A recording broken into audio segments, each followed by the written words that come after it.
И если рассматривать открытие с уровня второго луча, то какова будет его характеристика? Давайте попробуем с вами дать характеристику этого открытия с уровня второго луча, уровня качества, так как можно было бы понимать суть формального открытия, но если к нему относиться уже с душою, да, с тем состоянием любви, которое должно присутствовать у каждого человека, но пока что еще не присутствует. И вот такая характеристика, такой вот вывод из этого открытия в области как раз второго луча будет звучать примерно так, что дальнейшая эволюция человечества возможна лишь при условии достижения им пределов двух ограничивающих его Вселенную рубежей. Этот выход будет возможен лишь при достижении человеком такого уровня его эволюции, в котором будет проявлена его душа, или такого уровня его инволюции, в котором будет и проявлена его форма, сугубо только форма. То есть мы понимаем, что нынешнее состояние каждого человека, оно определяется двумя аспектами. Существование его же, этого человека, в форме, в том, что он действительно каждый день видит в своем зеркале, и пребывание этого же человека в своей же душе. Душу в зеркале не увидишь, душу можно только ощутить и понять, что да, действительно она в человеке присутствует. Это то самое качество любви, которое должно заполнить внутреннее состояние человека, и на этом качестве, на этом базисе и человек и станет, в конце концов, этим самым человеком. Пока в нем нет этого состояния любви, поэтому этот человек и является формой, является личностью, и он нами воспринимается как просто люд, то есть тот, который еще не знает, кто он такой на самом деле. И вот этот люд, пребывающий вот в этой вселенной промежуточной, для него присутствует постоянно в своей же только форме и более ничего кроме этой формы и не знает. В действительности есть еще его состояние света, которое находится в реалиях присутствия уже его души. И если мы вспомним работу Алисы Н. Бейли «Свет души», именно свет души, но никак не звук души. Так вот, эта работа «Свет души» говорит нам о том, что при достижении человеком того определенного уровня своего ментального состояния он уже может и будет способен достигнуть состояния света, и этот свет непосредственно окрасит его внутреннее качество в виде все той же самой любви. И другое есть состояние человека, когда он не видит этого света, но слышит постоянно звуки, которые приходят к нему извне, и опять же появляются в его же уме, и опять эти же звуки не окрашены практически никакими чувственными состояниями, а окрашенные, в основном эмоциональными определенными видами существования его астрального тела. И вот эти эмоциональные состояния, которые в человеке активируются при появлении тех или иных звуков, есть не что иное, как просто его пребывание пока что в форме и не более.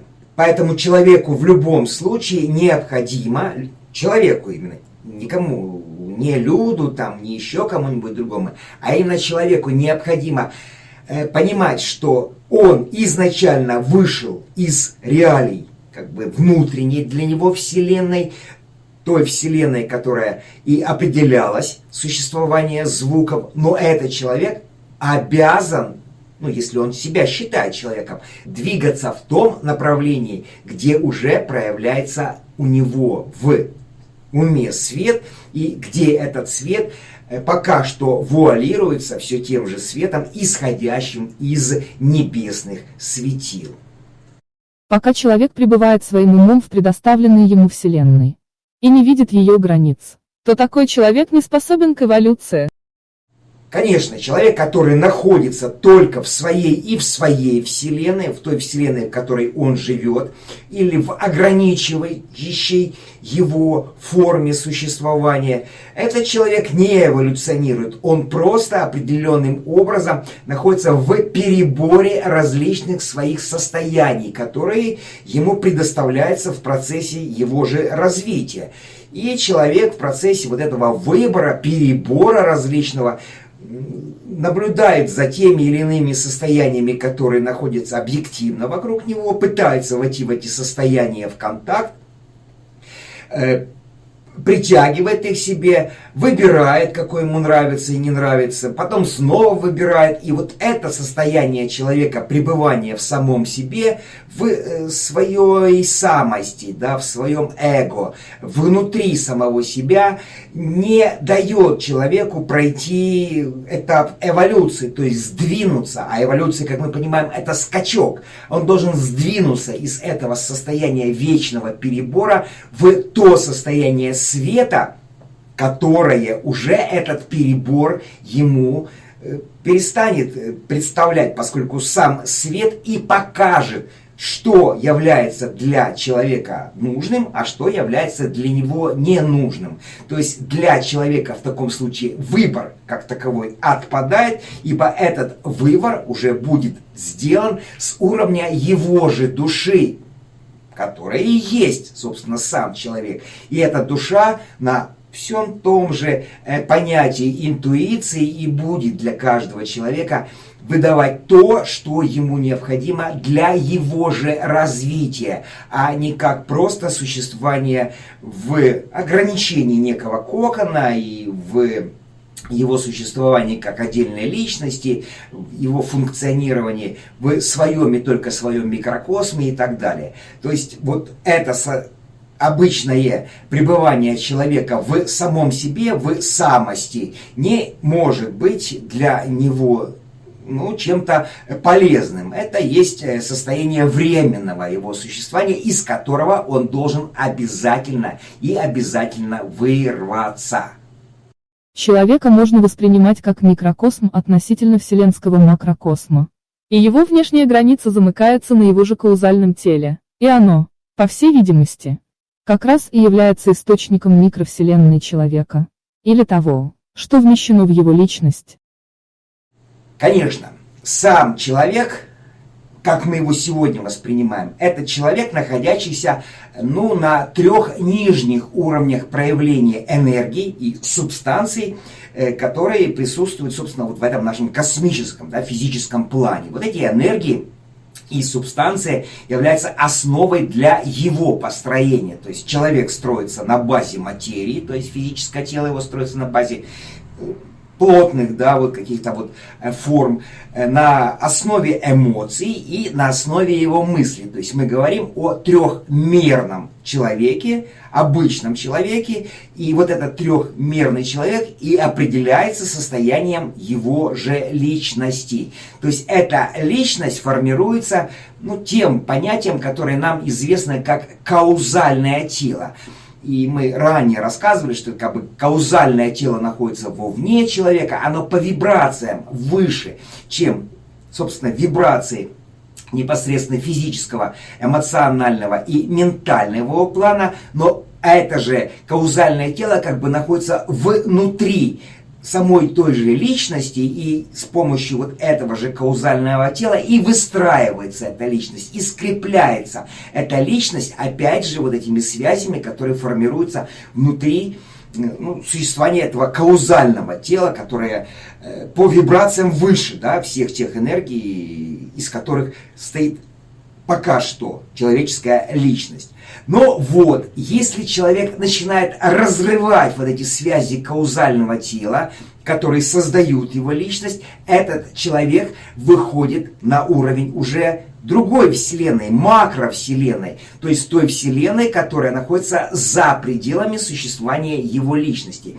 Он переходит уже на уровень понимания уже 4-го уровня Ну, если мы рассматриваем состав человека, который нам передается тибетцам через Алису Амбели, и вот в этом составе человека мы видим, да, на уровне будхи и проявляется, собственно, и человеческая душа, и из этой человеческой души как раз и исходят потоки эфира, которые и создают в человеке то, что мы называем как витальное его тело.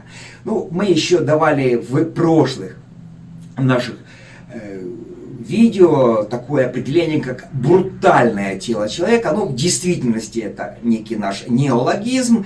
В индусских знаниях, на санскрите, да, мы находим это понятие в другом термине, это линга шарира, и она, если мы почитаем внимательно, да, то это есть не что иное, как проявление эфирного тела человека или его двойника, да, вот этого эфирного, энергетического проводника. Так вот, это линга шарира, то, что исходит из реалий как бы внутренней вселенной, проникающее непосредственно в суть самого человека, в то время как витальное тело человека, оно проникает из внешней вселенной. Ну, если мы рассматриваем уже самого человека как личность, микрокосмос, то она выходит из макрокосмоса, да, из этого состояния. И уже проникая, собственно, в человеческую личность, начинает эту человеческую личность, витальное тело, определенным образом разрушать. Ну, поскольку входит в некие взаимодействия с брутальным телом или с линга-шарирой. То есть, таким образом, как бы есть два потока жизни, которые прикрепляют к себе, да, сгущают вокруг себя те энергии, которые имеют отношение к эфиру, энергии эфира, которые имеют отношение непосредственно к лунной цепи эволюции и к тому же самому эфиру, который находится в солнечной цепи эволюции.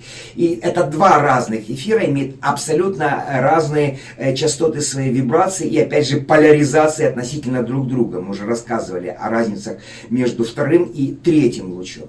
И эти энергии эфира и создают для непосредственно каждого человека его линга-шариру, брутальное тело, на основе которой формируется личность, и создают его витальное тело, на основе которого создается уже человеческая индивидуальность.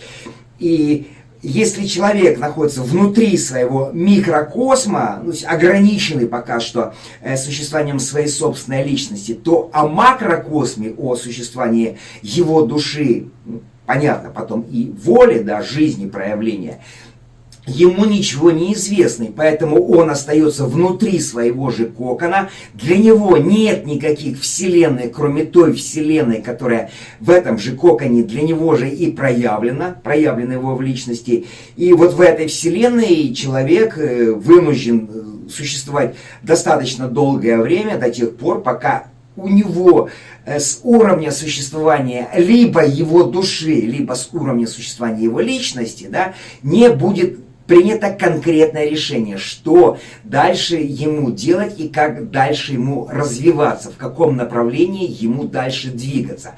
Либо в направлении своей эволюции, то есть в направлении движения к свету и познания внешних вселенных, либо в инволюцию, или движение в тьму, да, или оттуда, откуда исходит звук, в то место или в ту реальность, которая является основой или базисом проявления всей этой материальной вселенной, в которой, собственно, человек живет и процветает.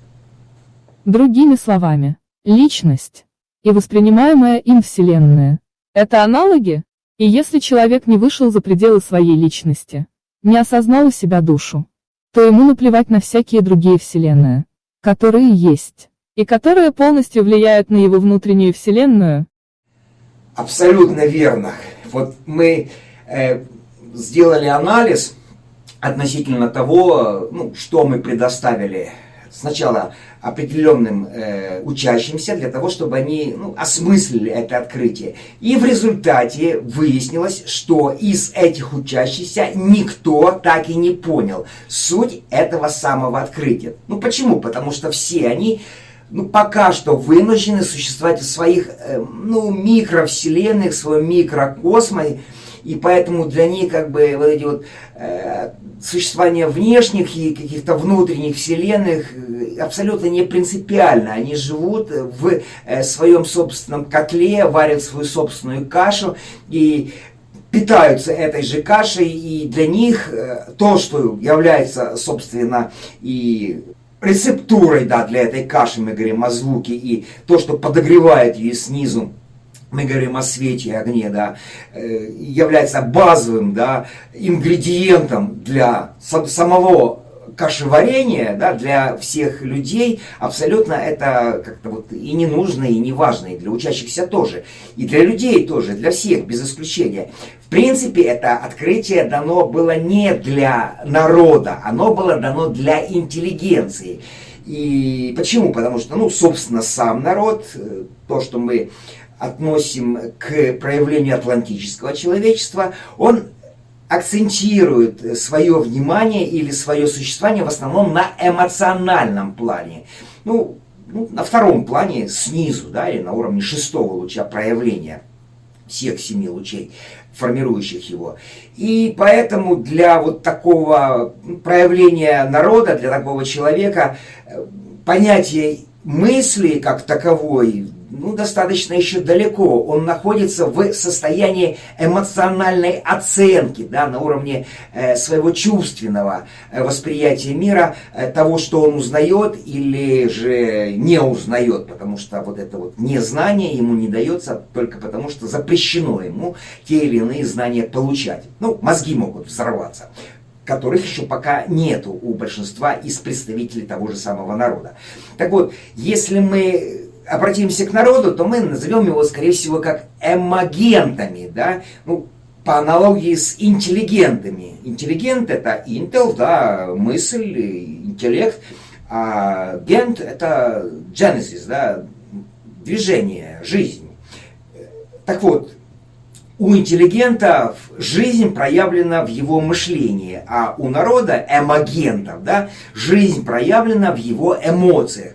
И поэтому, если этот народ пребывает в своих эмоциях, в центральной части существования своей личности, то для него абсолютно как-то безразлично, куда ему двигаться, вверх или вниз, поскольку он находится по центру, именно своего проявления. А что касается интеллигентов, то они уже находятся на высшей части человеческого проявления, именно на уровне его ментальности. И как мы знаем, что именно в этой ментальности, на уровне атмического подплана, ментального плана, солнечного, а заметьте, солнечного вида проявления энергии, и уже себя начинает проявлять то, что мы называем как эго.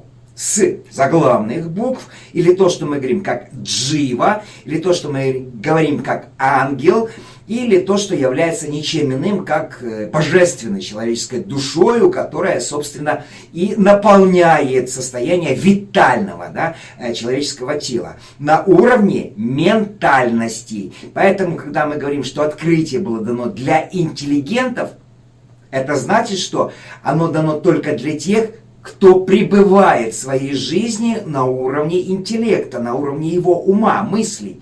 Если мы это открытие даем просто народу или эмагентам, то они на него смотрят как баран на новые ворота, и для них непонятно, что и о чем мы вообще здесь пытаемся им рассказать.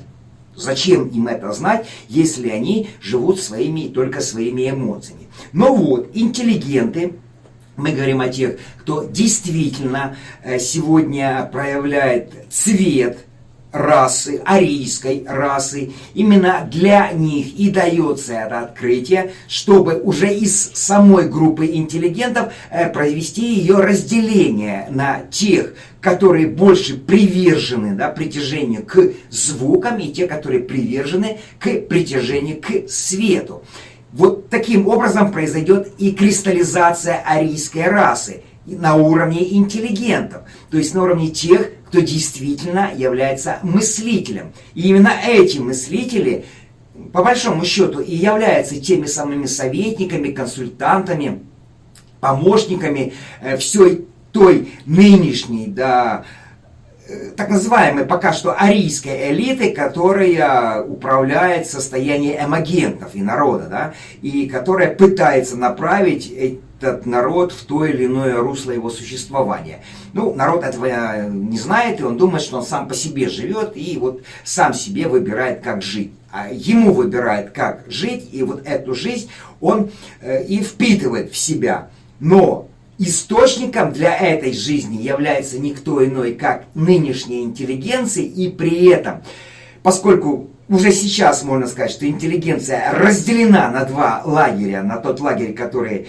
движется к свету, и тот лагерь, который движется к звуку, так вот непосредственно и народ будет притягиваться к той интеллигенции, которая выбрала себе тот или иной путь развития. И таким образом произойдет разделение всего человечества на два лагеря. На тот лагерь, который имеет будущее, потому что он выбирает движение к свету. И второй лагерь, который не имеет будущего, но имеет прошлого, поскольку он выбирает свое движение к звуку, к первоначалу, к основе, к истокам, к материи или к тому, что является первопричиной порождения его же формы. Вот каким образом и для чего нужно было это открытие. Только лишь для того, чтобы с помощью него можно было уже начать процесс разделения человечества на два, пока что еще противоборствующих между собой лагеря, но вот когда произойдет разделение, это противоборство перестанет существовать, потому что для каждого лагеря будет избран абсолютно свой путь движения его в этой же жизни, и эти движения уже не будут как бы находиться в параллельных состояниях, то есть находиться вот в этой, да, ограниченной нашей Вселенной, а эти движения будут направлены одно вверх, ну, в сторону эволюции, а другое направлено в сторону вниз, инволюции. И здесь уже задача непосредственно интеллигентов отбирать вот эти группы эмагентов, чтобы они не входили в конфликт друг с другом, поскольку у каждой из этих групп своя собственная цель существования и проявления здесь, в этой нашей Вселенной. Поскольку у каждого из этой виды групп свое собственное проявление души. Души лунной в виде личности и души солнечной в виде, опять же, уже души витального тела.